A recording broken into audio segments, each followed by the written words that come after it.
கிறிஸ்துவுக்குள் பிரியமானவர்களே, இந்த நாளிலும் நம்ம மத்தியில பாஸ்டர் ஜான்சன் இஸ்ரேல் இருக்காங்க. கடந்த நாட்கள்ல எங்க சபையில ஒரு யூத் கேம்ப் நடந்துச்சு. அந்த யூத் கேம்ப்ல அநேக வாலிபர்கள் அநேக சந்தேகங்களை கேட்டிருந்தாங்க. ஸோ அந்த சந்தேகங்களுக்கு பதில் கொடுக்கறதுக்காக பாஸ்டர் ஜான்சன் இஸ்ரேல் நம்ம மத்தியில இருக்காங்க. Praise the Lord. Praise the Lord. Praise the Lord sir. ஊழியங்கள்லாம் எப்படி போயிட்டு இருக்கு சார்? ஆண்டவருடைய கிருபையால நல்லா நடக்குது. Okay sir. சார், நீங்கள் ஆல்மோஸ்ட் ஒரு 30 இயர்ஸ் அந்த சண்டே ஸ்கூல் மினிஸ்ட்ரியிலலாம் இருக்கீங்க. எங்களை மாதிரி நிறைய பேர் நீங்கள் பார்த்துருப்பீங்க. சின்ன வயசுலேருந்து நாங்கள் வாலிபர்களாக மாறுறது எல்லாமே நீங்கள் பார்த்துருப்பீங்க. சபைகளில் இப்போ ஒரு சின்ன ஜென்ரேஷனல் சேஞ்ச் வருது சார். அதாவது முதல்ல சின்ன பிள்ளைகளாக இருந்தவங்க இப்போ வாலிபர்களாக மாறுறாங்க. ஆனால் நிறைய சபைகளில் வாலிபர்களுக்கு தேவையான அந்த அடிப்படை உபதேசம் வந்து கரெக்டாக இல்லை. அதனால நிறைய கேள்விகள், அதே மாதிரி இந்த யூத்ஃபுல் லைஃப்லையும் நிறைய சேலஞ்சஸ் இருக்குது. ஸோ இதெல்லாம் வச்சு நிறைய வாலிபர்கள் நிறைய கேள்விகள் கேட்டிருக்காங்க. அதை எப்படி டேக்கிள் பண்ணலாம், நம்ம இன்னும் பரிசுத்தமாக எப்படி வாழலாம், இன்னும் இயேசுவை எப்படி நம்ம அறிஞ்சுக்கலாம் அப்படின்னு நிறைய கொஸ்டின்ஸ் கேட்டிருக்காங்க. அதில் இன்னைக்கு ஒரு சில கொஸ்டின்ஸ் உங்களோட நாங்கள் கேட்கலான்ட்டு ஆசைப்படுறோம் சார்.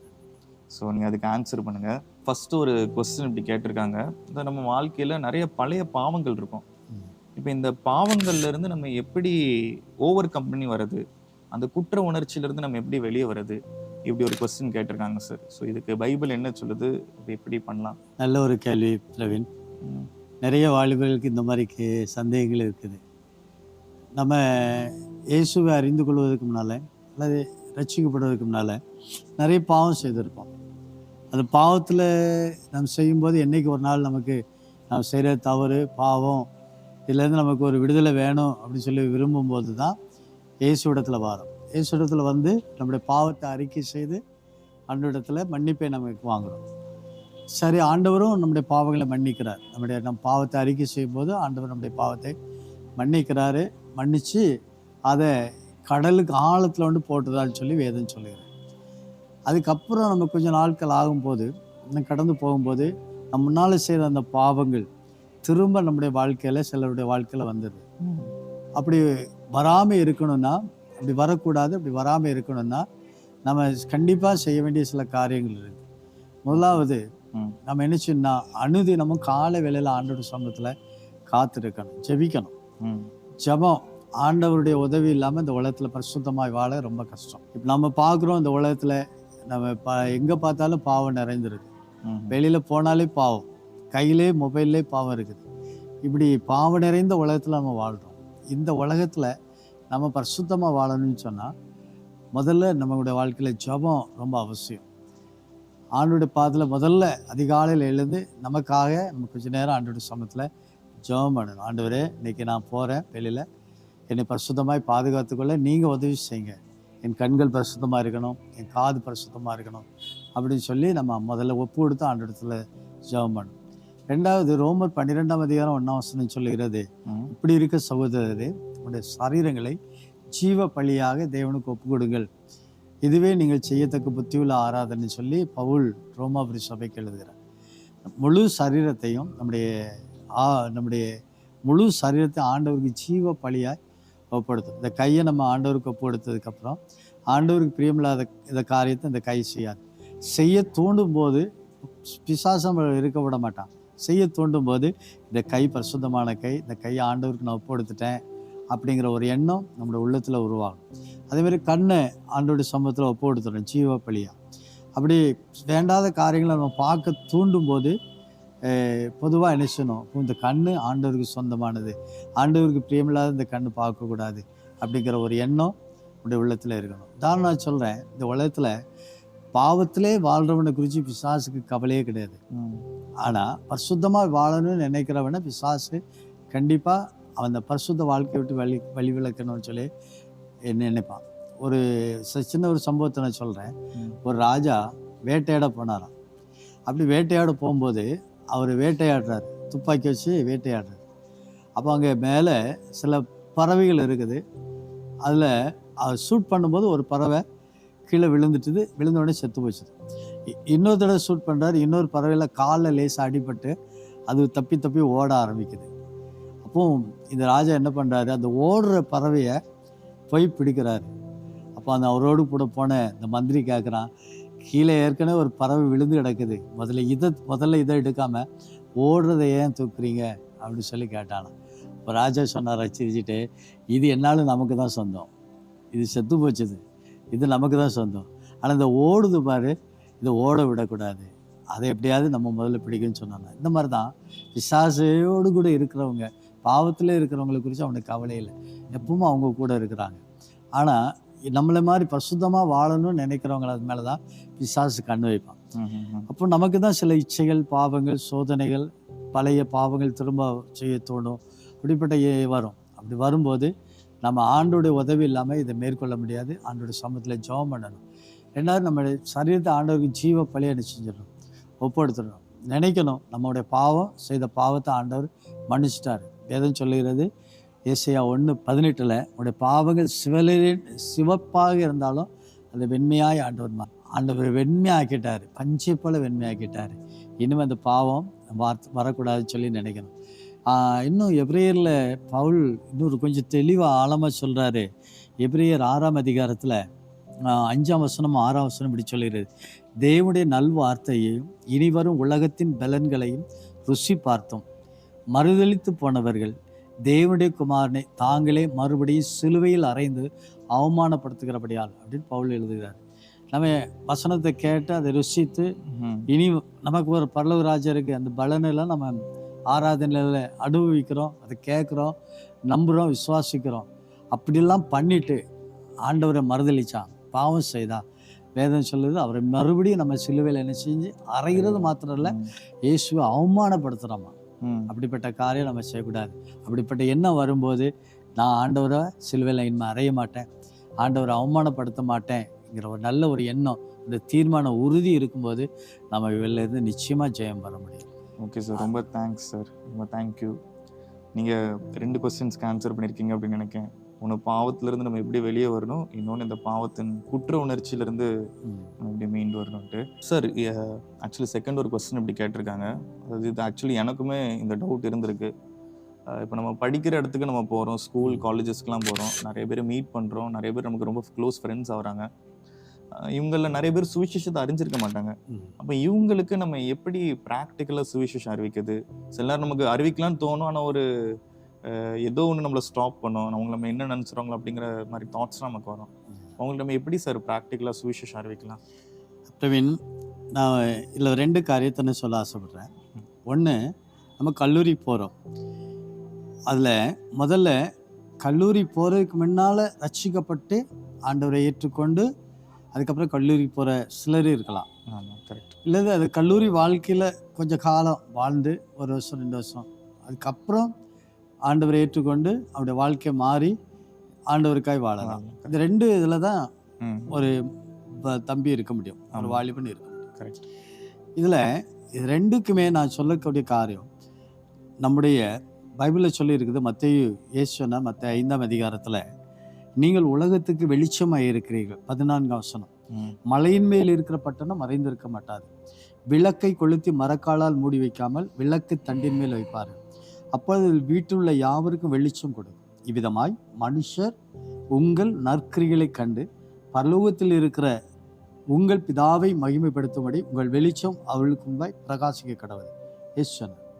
அப்போ நம்ம இயேசு ஏற்றுக்கொண்ட பிறகு நம்முடைய வாழ்க்கையில் இருள் மாதிரி வெளிச்சம் வருது. இந்த வெளிச்சத்தை நினைச்சக்கூடாது, மறைச்சு வைக்கக்கூடாது, நம்ம அவங்களுக்கு சொல்லணும். இது எப்படி சொல்லணும்னா, அங்கே இயேசு சொல்லியிருக்கிறாரு, இவ்விதமாய் மனுஷர் உங்கள் நற்கிரிகளை கண்டு.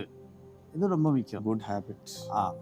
அப்போ நம்முடைய நடக்கையை அவங்க பார்க்குறாங்க, பார்க்கும்போது நம்மள ஒரு மாறுதலை அவங்க பார்க்கணும். நான் ஒரு சின்ன உதாரணம் சொல்கிறேன். ஒரு கல்லூரியில் சில வாலிபர்கள் என்ன செய்கிறாங்க, ரோட்டில் நடந்து போயிட்டுருக்குறாங்க. அங்கே ஒரு பாட்டியம்மா மாம்பழம் விற்கிற பாட்டியம்மா. அந்த பாட்டியம்மா என்ன பண்ணுறாங்கன்னா, மாம்பழத்தை கூடையில் தலையில் வச்சு விற்றுட்டு இருக்கிறாங்க. அப்போ அந்த பாண்டியம்மாவுக்கு அதை மாம்பழத்தை விற்றா தான் அன்னைக்கு சாப்பிட முடியும். அதை கிடைக்க கொஞ்சம் காசு வச்சு தான் அவங்க பிள்ளைகள் பேர பிள்ளைகளுக்கு சாப்பாடு ஊட்ட முடியும். ரொம்ப ஏழ்மையான ஒரு பாட்டி. அப்போ இந்த கல்லூரி இன்னும் தெரியுமே, கல்லூரி பையங்கள்லாம் போகும்போது கிண்டல் பண்ணுவாங்க. ஒரு பையன் என்ன பண்ணான்னா, பாட்டியுடைய தலையில் இருந்தது கூட கீழே தட்டி விட்டுருந்தான், எல்லாம் கீழே சதுரி போயிடுது. அது செதறி போன இவங்கெல்லாம் ஜாலியாக கை தட்டுறாங்க, சிரிக்கிறாங்க, அவங்களுக்கு ரொம்ப ஜாலியாக இருக்குது. ஆனால் ஒரு தம்பி வாரான், வந்தவன் என்ன பண்ணுறான்னா அவங்க கூட சேர்ந்து சிரிக்கலை, சிந்து கிடக்கிற அந்த மாம்பழத்தெல்லாம் பொறுக்கி அந்த கூடையில் வச்சு அதை திரும்ப தூக்கி தலைக்கு மேலே, பாட்டி தலைக்கு மேலே வைக்கிறான். இவங்க பார்க்குறாங்க, நம்மலாம் இப்படி இருக்கிறோம், அவன் மட்டும் ஏன் இதை செய்கிறான் அப்படி சொல்லி அவங்க யோசிக்க ஆரம்பிக்கிறாங்க. நம்ம கூட சேர்ந்து அவன் கைத்தட்டலையே, நம்ம கூட சேர்ந்து சிரிக்கலையே, அவன் செய்க ஒரு வித்தியாசமாக இருக்கு அப்படின்னு அவன்கிட்ட போய் கேட்குறாங்க, நீ ஏன்ப்பா எங்கள் கூட சேர்ந்து ஜாலியாக இல்லை அப்படின்னு சொல்லி. அதான் சொல்ல, நான் ஏசப்பா பிள்ளை, ஏசப்பா என் இதயத்துக்குள்ளே இருக்கிறாரு, நான் அதனால மற்றவங்க கஷ்டப்படுறத நான் பார்த்து சந்தோஷப்படுறது இல்லை, எனக்கு விரும்ப இல்லை. அதனால் நம்ம வேதம் பைபிளில் சொல்லியிருக்கேன், யாருக்காவது நம்ம உதவி தான் பண்ணணுமே தவிர நம்மளால் முடிஞ்ச உதவியை தான் நம்ம செய்யணும். அதுதான் ஏசப்பா எங்களுக்கு கற்றுக் கொடுத்தது அப்படி சொல்லி அவங்களுக்கு சொல்கிறான். அது ஒரு சுவிசேஷமாக அறிவிக்கிறான். அதுக்கு அவனுக்கு ஒரு நல்ல சந்தர்ப்பம் கிடைக்குது. அப்போ அதனுடைய அந்த கிரியை, அந்த அந்த செய்கை, அவன் அந்த நேரத்தில் அவன் செய்த காரியம், இப்படி சில காரியங்கள், சில கிரியைகள் நம்முடைய கல்லூரியில் படிக்கும்போது நல்ல குணங்கள், ஏழைகளுக்கு உதவுவது, மற்ற மாணவர்களுக்கு உதவுவது, இதை பார்த்து அவங்க என்ன செய்யலாம், ரசிக்கப்படலாம். ரெண்டாவது, நம்ம நம்முடைய வாழ்க்கை சாட்சியுள்ள வாழ்க்கை, இந்த சாட்சியுள்ள வாழ்க்கையை பார்த்து அவங்க என்ன செய்யலாம், ரசிக்கப்படலாம். கேட்கலாம் நம்ம இடத்துல நம்ம அவங்கள மாதிரி கெட்ட பழக்கத்துக்கு போகாமல், அவங்கள மாதிரி வேண்டாத எந்த தீய கெட்ட பழக்க வழக்கங்கள் இல்லாமல் இருக்கும்போது நம்ம அவங்க ஏன் இப்படி இருக்க, எப்படி ஒன்னாலும் கண்ட்ரோல் பண்ண முடியாது, நாங்களாம் தம் அடிக்கிறோம், நீ சும்மா இருக்கிறிய, அதை பார்த்துட்டு எங்கள் கூட நாங்களாம் ஜாலியாக அப்படியே சினிமாவுக்கு போகிறோம், ஜாலியாக இருக்கிறோம், நீ ஏன் எங்கள் கூட வரமாட்டேங்க அப்படி கேட்கணும்னு சொல்லி தோணும். அந்த சமயத்தில் அவங்களுக்கு சுவிசேஷம் கண்டிப்பாக அறிவிக்கலாம். ரெண்டாவது, நான் இன்னொரு காரியத்தை சொல்ல ஆசைப்படுறேன். இதுக்காக முதல்ல நம்ம ஜெபம் பண்ணணும். ஓகே, ஆண்டவரே, நான் இயேசு உண்மை அறிந்துக்கிட்டேன், அதனால் நான் ஒரு உண்மை சரியான பாதையில் போகிறேன், ஆனால் இந்த பாதை தெரியாமல், இதுதான் சரியான பாதைன்னு தெரியாமல் இருக்கிறாங்க, அவங்களுக்கு சரியான பாதை தெரிய பண்ணுறதுக்கு என்னை நீங்கள் அந்த கல்லூரிக்கு கொண்டு போயிருக்கிறீங்க, என் மூலமாக அவங்க தெரியட்டும், அதுக்கு ஏதாவது ஒரு சந்தர்ப்பத்தை உண்டாக்கி கொடும், ஒரு வழியை உண்டாக்கி கொடும். நம்ம என்ன செய்யணும், ஜெபம் பண்ணணும், ப்ரேயர் பண்ணணும். ரெண்டாவது, நம்முடைய நடக்கையின் மூலமாய் அவங்களுக்கு என்ன செய்யலாம், காமிக்கலாம். ஒரு மாறுதலை அவங்க என்ன செய்வாங்க, பார்ப்பாங்க. நம்ம பைபிளில் கூட நம்ம வாசிக்கிறோம் இல்லையா, சமாரியாவில் ஒரு ஸ்திரீ இருந்தாள், அவள் ரொம்ப பாவியான ஸ்திரீ. அவள் என்ன செய்கிறா, மத்தியான வேலையில் போய் தண்ணி எடுக்க போகிறா. தண்ணி எடுக்க போகும்போது இயேசு அந்த கிணத்து பக்கத்தில் வராரு. அவர்கிட்ட கேட்குறாரு, எனக்கு தாகமாக இருக்க தண்ணியை கொடுங்க.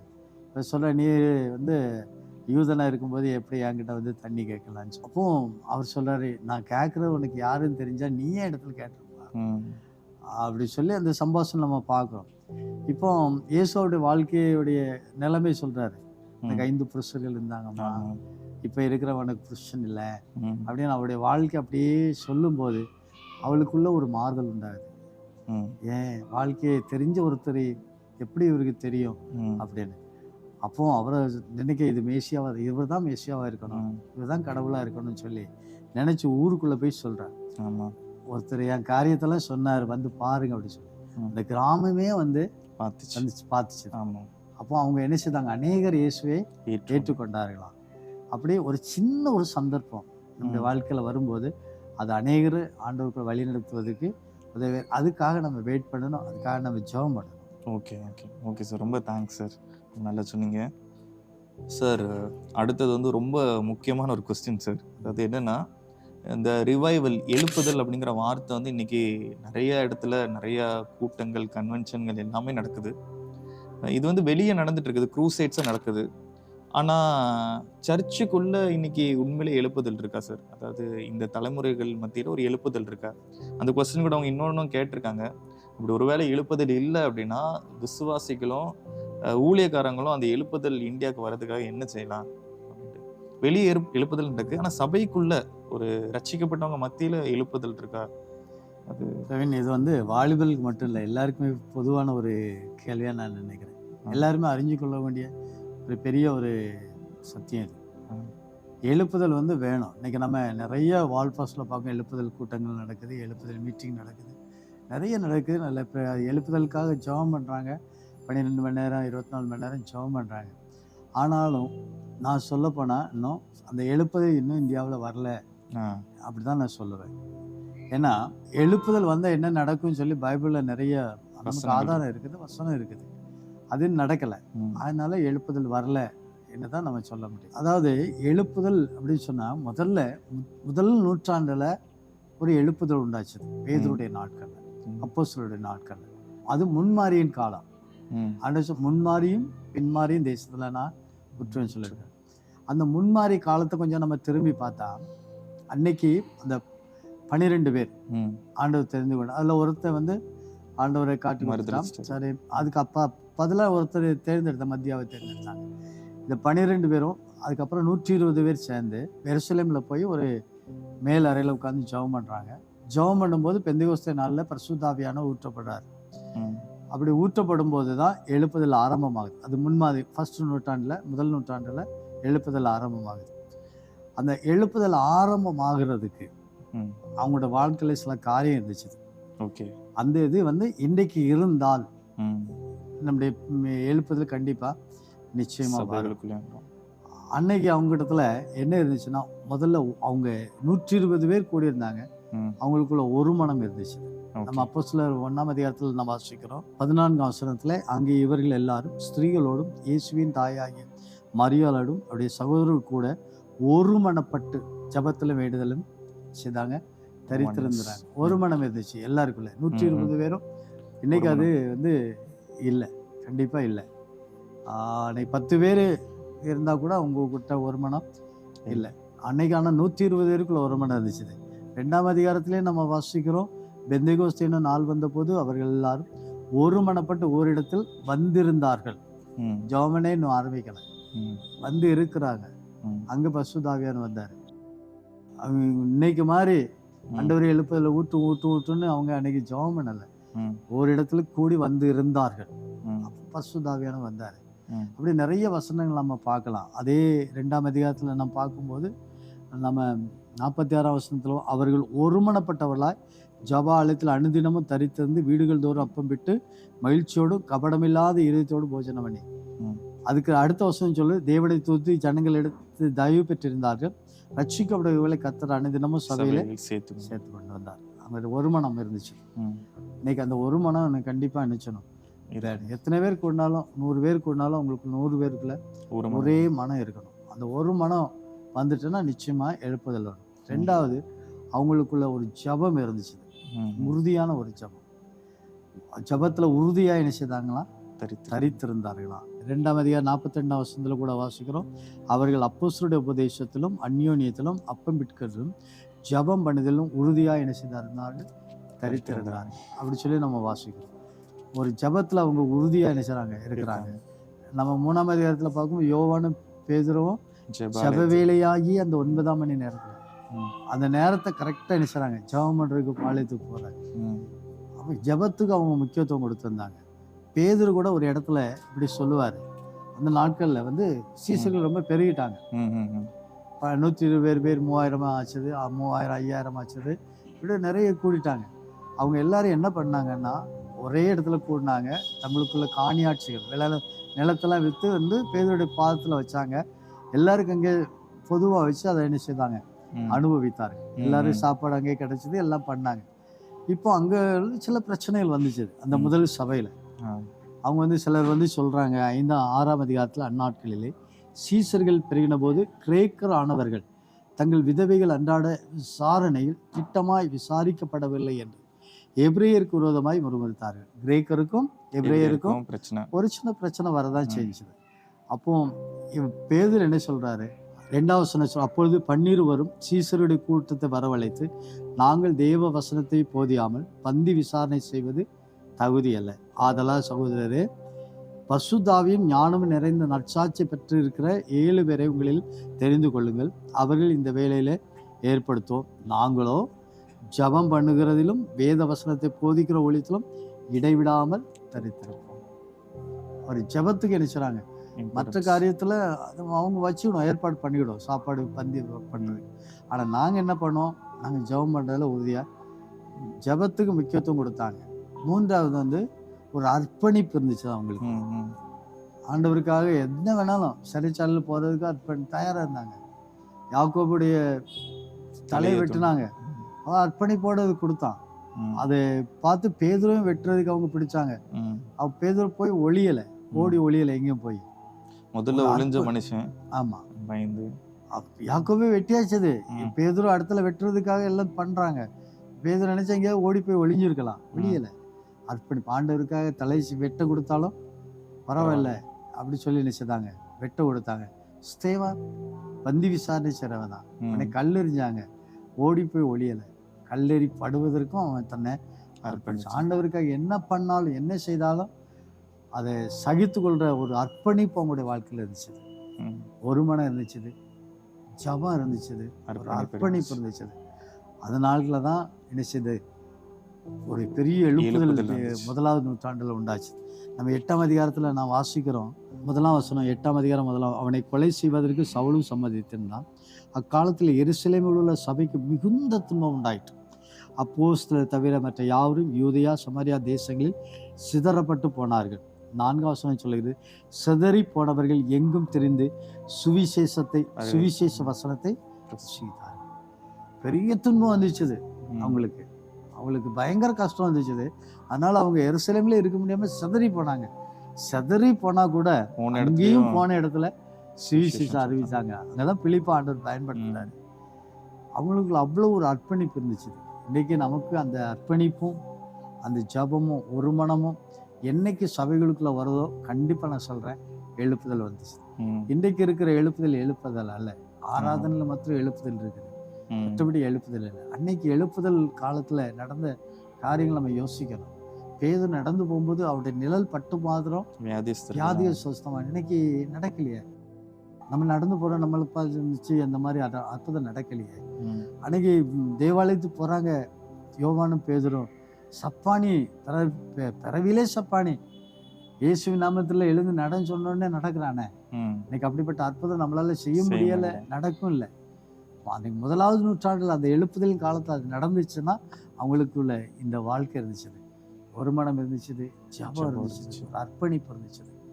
இன்னைக்கு நம்ம வாழ்க்கையில அந்த ஒரு மனம், சபைகளுக்குள்ள ஒரு மனமும் ஊழியக்காரர்கள் மத்தியில ஒரு மனமும் இருந்தா கண்டிப்பா என்ன செய்யும் நடக்கும். ஒரு சின்ன சம்பவம் எனக்கு ஞாபகம் வருது, சொல்லுங்க சார். நான் இது ஊழியக்காரர்கள் குறைச்சி பேசணும்னு சொல்லலை, அல்லது அவங்கள கீழ்த்தரமா அல்லது தரக்குறைவா சொல்லலை, ஒரு உதாரணத்துக்காக சொல்றேன். ஒரு 10 பிச்சைக்காரர்கள் சொன்னாங்க இருந்தாங்க. அவங்க பகலெல்லாம் போய் பிச்சை எடுப்பாங்க, ராத்திரி ஒரு மடத்துல தங்குவாங்க.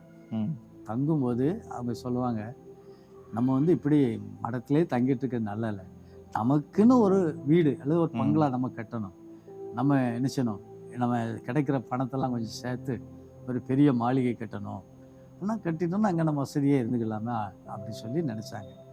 நினச்சி ராத்திரி எல்லாம் உட்காந்து பேசும்போது ஆமாம் அது சரிதான், கண்டிப்பாக செஞ்சிடணும் அப்படின்னு நினைப்பாங்க. காலையில் எழுந்த உடனே அவங்க பாட்டில் போயிடுவாங்க. எங்கே போவாங்க, போயிடுவாங்க இடத்துக்கு. இப்போ ராத்திரி வருவாங்க, வந்தோடனே அதே தான் பேசுவாங்க. காலையில் எழுந்தோடனே போயிடுவாங்க. அது வார்த்தையில் தான் இருந்துச்சே தவிர வாழ்க்கையில் நடக்கலை. இன்றைக்கி எழுப்புதல்ங்கிறது ஒரு வார்த்தையில் அல்லது பிரசங்கத்தில் தான் இருக்குதே தவிர வாழ்க்கையில் அது நடக்கலை. நடக்கணும்னு ஆசைப்படுறேன், நடக்கணும்னு விரும்புகிறோம். அப்படி என்னைக்கு நடக்குதோ அன்னைக்கு எழுப்புதல் நிச்சயமாக நம்முடைய தேசத்தெல்லாம் பார்க்க முடியும். ஓகே சார், ரொம்ப தேங்க்ஸ் சார். சார், அடுத்தது இப்படி ஒரு கொஸ்டின் கேட்டிருக்காங்க. இது நிறைய வாலிபர்கள் ஃபேஸ் பண்ணுற ஒரு விஷயம் என்ன அப்படின்னா, இன்றைக்கி எல்லாருக்கிட்டேயும் ஃபோன் இருக்குது. அப்போது ரொம்ப ஈஸியாக இந்த அசிங்கமான படம், போனோகிராஃபி, இப்படி இச்சைகளுக்குள்ள வாலிபர்கள் இந்த காலத்தில் உள்றது ரொம்ப ஈஸி ஆகிட்டு, ரொம்ப ஈஸி, யாருனாலும் விழுந்துக்கலாம். திடீர்னு ஒரு கேம் விளாண்டுட்டு இருக்காங்க, கேமில் இன்றைக்கி அட்வர்டைஸ்மெண்ட் வருது, நிறைய இந்த மாதிரி தப்பான படங்களோட தான் வருது. அப்போ இப்படி ஒரு சுச்சுவேஷனில் வாழ்ந்துட்டு இருக்கும்போது இந்த இச்சைகள்லேருந்து எப்படி ஓவர் கம் பண்ணலாம், இதுலேருந்து எப்படி வெளியே வரலாம், இதில் மாட்டியிருக்கவங்க எப்படி வெளியே வரலாம்? ஸோ இது ஒரு கொஸ்டின் சார். முக்கியமான கேள்வி. ஆமாம், இந்த உலகத்துல பாவம் வந்தது இச்சையினால தான். அதனால் பிசாசு எல்லாருமே பிடிக்கிறதுக்கு அவன் பயன்படுத்துகிற முதல் ஆயுதம் இந்த இச்சை தான். ஏன்னா அன்னைக்கு ஆதாம் ஏவாள் அந்த கனியை புசிக்கக்கூடாதுன்னு சொன்னாங்க. ஆனால் ஏவாள் என்ன செய்தால் அந்த கனியை பார்த்தால் அது பார்ப்பதற்கு ரொம்ப இச்சையாக இருந்துச்சு, ரொம்ப அழகாக இருந்துச்சு, விருப்பமாக இருந்துச்சு. அதனால் அது பறித்து புசித்தா பாவம் உலகத்தில் வந்துச்சு. அன்னையிலேருந்து இன்னைக்கு வரைக்கும் பிசாசு இன்னைக்கு நிறைய பேரை சிக்க வைப்பது இந்த இச்சை தான். ம். இந்த இச்சை வந்து எப்படி வருதுன்னா நம்முடைய கண்களின் மூலமாக தான் வருது. ம். correct. பைபிளே அதுக்கு வசனம் இருக்குது. லூக்கா 11ஆம் அதிகாரத்தில் நம்ம வாசிக்கும்போது 34ஆம் வசனத்தில் உன் கண் வந்து ஒரு சரீரத்துக்கு விளக்காய் இருக்குது. ம். உன் கண் தெளிவாக இருந்தால் சரீரம் முழுவதும் வெளிச்சம். வெளிச்சமா இருக்கு. உன் கண் கெட்டதாக இருந்தால் சரீரம் முழுவதும் இருளாக இருக்கும். ம். நம்முடைய சரீரம் இருளா அல்லது இச்சைனாலே நிரப்புறது ம். அல்லது சரீரம் பரிசுத்தமாக இருப்பது இந்த கண்ணில் தான் இருக்குது. இந்த கண்ணில் தான் நம்ம பார்க்கும்போது தான் இச்சை நம்முடைய சிந்தனைக்குள்ளே போகுது, சிந்தனைக்குள்ளேருந்து இதயத்துக்குள்ளே போகுது. அதனால தான் ஆண்டவர் சொன்னார், பழைய ஏற்பாட்டு காலத்தில் ஒரு மனுஷன் ம். பாவம் விபச்சாரம் செய்தாதான் அது பாவம். ம். விபச்சாரம் சொன்னால் விபச்சாரம் செஞ்சிட்டான். ஆனால் புதிய ஏற்பாட்டில் வரும்போது ஆண்டவர் சொல்ல ஒரு ஸ்திரீயை இச்சையோடு பார்ப்பதே பாவம். பாவம் தான். ஆமாம். அப்போ பார்க்காம எப்படி இருக்க முடியும்? நம்ம ரோட்டில் நடந்து போகிறோம். அதான் சொல்லுவாங்க, முதல் பார்வை வந்து பாவம் இல்லையா, ம். திரும்ப பார்க்கணும் தோணுதுன்னா அது பாவம். பாவம். நம்ம போகிற தற்செயலாய் ஒரு பெண்ணை பார்க்குறோம் அல்லது வேண்டாத காரியத்தை பார்த்துடுறோம். ம். அது திரும்ப பார்க்கணுன்னு ஒரு எண்ணம் மனசுக்குள்ளே வந்து நம்ம அதை பார்த்துடா அது பாவம். ம். அதனால் முதல்ல நம்முடைய கண்ணை பரிசுத்தமாக பாதுகாத்து கொள்றதுக்கு நம்ம உதவி இது பண்ணணும். நம்முடைய கண் கெட்டதாக இருந்தால் சரீரம் பார்வை சரியில்லைன்னா ம். இது வந்துடும், பாவம் வந்துடும். காலை வேளையில் எழுந்து இதுக்கு முதல்ல ஆண்டோட சமூகத்தில் நம்முடைய கண்ணை பரிசுத்தமாக ஆண்டோட சமூகத்தில் ஒப்பு கொடுக்கணும். ம். அதுவரை என் கண் வேண்டாத காரியத்தை பார்க்கக்கூடாது, இந்த கண் மூலமாக பாவம் என் சரீரத்தில் வர்றதுக்கு இடம் கொடுக்கக்கூடாதுன்னு சொல்லி ஒப்பு கொடுத்து நம்ம ஜெபம் பண்ணால் நம்முடைய இந்த இச்சையிலேருந்து விடுபட முடியும். Okay sir. சார் அடுத்ததாக ஒரு கொஸ்டின் கேட்டிருக்காங்க சார். இது வந்து நம்ம நிறைய பேருக்கு இந்த யோசனை வரும், அது நல்ல ஊழியக்காரங்க இல்லாட்டி நல்ல மனிதர்கள் திடீர்ட்டு ஏதாவது ஒரு வியாதியில் இறந்துருந்தாங்க. இப்போ இவங்க என்ன கொஸ்டின் கேட்டிருக்காங்கன்னா, என்னோட ஆன்ட்டி கேன்சர் வியாதியில் இறந்துட்டாங்க, அவங்க ரொம்ப நல்லவங்க, இப்படி நல்லவங்களுக்கு ஏன் இந்த மாதிரி விஷயங்கள் ஆண்டவர் அனுமதிக்காரு அப்படிங்கிற ஒரு கொஸ்டின் கேட்டிருக்காங்க. அதாவது மனுஷன் இந்த உலகத்தில் பிறக்கிறான். ம். பிறக்கும் போதே ஆண்டவர் அந்த மனுஷனுக்குன்னு சில ஆயுஷ் நாட்களில் ஆண்டவர் குறிச்சிருந்தார். சிலர் 5 வருஷத்தில் இறந்து போயிருந்தாங்க, 5 வயசில், சிலர் 10 வயசுல கூட இறந்து போயிருந்தாங்க, சிலர் 50 வயசில் இறக்குறாங்க, 100 வயசில் இறக்குறாங்க. ஒவ்வொரு மனுஷனுக்கும் ஆண்டவர் சில ஆயுஷ் நாட்களில் குறிச்சிருக்கிறார். அந்த ஆயுசு காலம் வரும்போது அவனை ஆண்டவர் என்ன செய்கிறார், எடுத்துக்கொள்கிறார். மனுஷன் வந்து இந்த உலகத்தில் யாராக இருக்கட்டும், ஆண்டவரை அறிஞ்சவனாக இருக்கட்டும், ஆண்டவரை அறியாதவங்களாக இருக்கட்டும், பிறப்பதற்கு ஒரு நாள் உண்டு, இறப்பதற்கு ஒரு நாள் உண்டு. பிறந்தாச்சுன்னா அவனுக்கு இறப்பு நாளும் ஒரு நாள் கண்டிப்பாக இருக்கதான் சரி. நமக்கு ஆண்டவர் இந்த ஆவியை தந்திருக்கிறார், உயிரை. இந்த ஆவியை விடாது இருப்பதற்கு ஆவியின் மேல நமக்கு அதிகாரம் கிடையாது. ட்ரஸ்டிங் அதை அழகா சொல்றாரு, 8ஆம் அதிகாரம் 8வது வசனத்துல, ஆவியை விடாது இருக்கிறதுக்கு ஆவியின் மேல் ஒரு மனுஷனுக்கும் அதிகாரம் இல்லை, மரண நாளின் மேலும் அவனுக்கு அதிகாரம் இல்லை. இதுல வந்து நமக்கு அதிகாரம் கிடையாது, முழு அதிகாரமும் ஆண்டவரத்துல தான் இருக்கு. சரி, எல்லாரும் சாகுறது, ஆனா ஆண்டவர் அறிஞ்ச பிள்ளைகள் ஆக்சிடென்ட்ல அல்லது வியாதியில ஏன் மறிக்கணும் அப்படின்னு சொல்லி நிறைய பேருக்கு ஒரு எண்ணம் இருக்குது. பாரு, மரணம் அவனுக்கு அந்த வயசுல மரணம் இருக்குது, அவனை எப்படியாவது அவன் சாகணும், அவனை ஆண்டவர் எடுக்கணும், ஏதாவது ஒரு காரணம் வேணும் இல்லையா? காரணம் இருந்தாலும் அவன் சாக முடியும் அந்த உயிர். அவங்களுக்கு ஒரு வேளை சில வியாதி ஆண்டவர் கொடுத்து இருக்கிறாரு, சிலருக்கு ஆக்சிடென்ட்ல இறந்து போயிருந்தாங்க. அது வந்து அந்த செகண்ட், அந்த நிமிஷம் தான் அவன் வேதனை. அதுக்கப்புறம் அவங்க பரலோகத்துல சந்தோஷமா இருப்பாங்க. அந்த வேதனை சில வேற கொடுத்து அவங்க அந்த ஆயுசு நாட்கள் அவங்கள பூர்வப்படுத்தி எடுத்துக்கிட்டுறாரு. அதனால இது வந்து நம்ம இப்படி நல்லாவே நான் இருந்துட்டே இருக்கிறேன், ஆயுசு நாள் என்னோட முடியுதுன்னு வச்சுக்கோங்க, என்னைய எடுக்கணும் ஆண்டவர், நான் இப்படியே உட்கார்ந்துட்டு இருக்கும்போது என்னை எடுக்க மாட்டாரு. எடுக்கணும்னா அது ஒரு நாள் வரும், அது ஆண்டவருடைய 2வது வருகையில நாம என்ன செய்யலாம், அப்படியே இருக்கும்போதே மறுரூபமாகி போயிடும். அது வந்து அதுக்கான ஒரு நாளை குறிச்சிருக்கிறாரு. இப்போ எனக்கு என்னையோட நாள் முடியுதுன்னு வச்சுக்கோ, அப்போ என்னை எடுக்கணும். எனக்கு ஏதாவது ஒரு சம்பவம் நடக்கணும், ஆக்சிடென்ட் நடக்கணும் அல்லது ஏதாவது ஒன்று நடக்கணும், நடந்தால் தான் என் உயிரை எடுக்க முடியும். அதை வந்து அது ஆண்டோடைய சித்தம், ஆண்டோடைய தீர்மானம். அதனால ஏன் இப்படி நடக்குன்னு நம்ம கேள்வி கேட்க முடியாது. ஆனால் ஒன்று நிச்சயம், ஆண்டுடைய பிள்ளைகள் மரணத்தை குறித்து நினைச்சக்கூடாது, பயப்படவே கூடாது, கஷ்டம் வேதனையும் படக்கூடாது. அவங்க இந்த உலகத்தில் உள்ள உலகத்துல வரக்கூடிய பாடு, இனிமே இந்த உலகத்துல வரக்கூடிய கஷ்டம், அதுக்கெல்லாம் அவங்களை விடுவிச்சு ஆண்டவர் சீக்கிரமாவே என்ன செய்றாரு, எடுத்துக்கிட்டுறாரு. ஒருவேளை ஆண்டவருக்கு தெரியும் இதுக்கு மேலே இவனுக்கு போயிட்டுன்னா இவன் என்ன மறுதளிக்கக்கூடிய சந்தர்ப்பம் கூட இவனுக்கு வந்துடலாம், மறுதளிச்சிடுவான் உள்ள வியாதி கொடுமையில.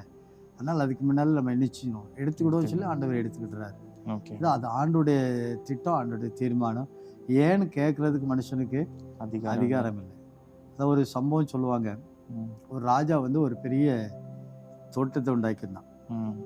நிறைய செடிகள், நிறைய ஃப்ளவர்ஸ் எல்லாம் இருந்துச்சு. அப்போ அந்த தோட்டத்தில் ஒரு வேலைக்காரன் வச்சுதான்.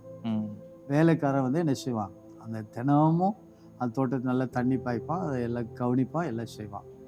அதில் ஒரு அழகான ரோஸ் செடி இருந்துச்சு, ஒரு நல்ல ரோஸு. அந்த ரோஸ் மொட்டை இருக்கும்போதே இந்த வேலைக்காரன் நினைச்சான், இந்த ரோஸு மொட்டை இருக்குது, விரியும், அழகா இருக்கும் அப்படின்னு சொல்லி அவன் நினைச்சான். அவன் நினைச்ச மாதிரியே அந்த ரோஸ் அழகா விரிஞ்சு ரொம்ப அழகா இருந்துச்சு. அந்த தோட்டத்தில் அந்த மாதிரி மலர் இல்லவே இல்லை, அழகா இருந்துச்சு அதை பார்க்கறதுக்கு. தினமும் அந்த வேலைக்காரன் நிச்சயம் அதை போய் பார்ப்பான். பார்த்துட்டு ரொம்ப சந்தோஷப்படுவான். ஒரு நாள் திடீர்னு எஜமான் வந்தான் தோட்டத்துக்கு. சுற்றி பார்த்துட்டு வரும்போது அவரு கண்ணிலே இந்த ரோஸ் பட்டுச்சு. உடனே கையை நீட்டி அதை பறித்து தன்னை கோட் பைக்கில் வச்சுக்கிட்டாரு. ஏன் பறிச்சிங்க அப்படின்னு சொல்லி கேட்கறதுக்கு வேலைக்காரனுக்கு அதிகாரம் இல்லை. இல்லை எப்படி பறிக்கலான்னு கேட்கவும் முடியாது, ஏன்னா அவர் எஜமான், அவர் தோட்டத்துக்கு சொந்தக்காரர், நமக்கு எஜமான் அவர் தான். நமக்கு இந்த உலகத்தில் எல்லாருக்கும் எஜமான் அவர் தான். அவர் எப்போ வேணாலும் பறிச்சுட்டு போயிடுறாரு. அவருக்கு எது பிடிக்குதோ அவர் பறிச்சுட்டு போயிடுறாரு. ஏன் பறிச்சிங்க, எதுக்கு பறிச்சிங்க, என்கிட்ட கேட்காம ஏன் பறிச்சிங்கன்னு சொல்லி கேட்கறதுக்கு நமக்கு அதிகாரமே கிடையாது. ஓகே சார், ரொம்ப தேங்க்ஸ் சார். ரொம்ப அழகாக நீங்கள் ஆன்சர் பண்ணீங்க நிறைய கொஸ்டின்ஸ்க்கு. இதே போல் நிறைய கொஸ்டின்ஸ் இன்னும் இருக்குது சார். நம்ம இதை அடுத்த எபிசோடில் நம்ம பார்க்கலாம். கண்டிப்பாக. அதே மாதிரி உங்களுக்கும் ஏதாவது கொஸ்டின்ஸ் இருந்ததுன்னா நீங்கள் வாட்ஸ்அப் த்ரூவாவோ யூடியூப்பில் கமெண்ட்ஸ் த்ரூவாவோ நீங்கள் வந்து கொஸ்டின்ஸ் நீங்கள் எங்களுக்கு ஷேர் பண்ணலாம். இந்த கொஸ்டினை நாங்கள் சார்கிட்ட கேட்போம். சார் அதுக்கு பைபிளில் இருந்து ஆதாரங்களோடு உங்களுக்கு அதுக்கான விளக்கத்தை அவங்க கொடுப்பாங்க. ரொம்ப நன்றி. தேங்க்யூ. ப்ரைஸ் தி லார்ட்.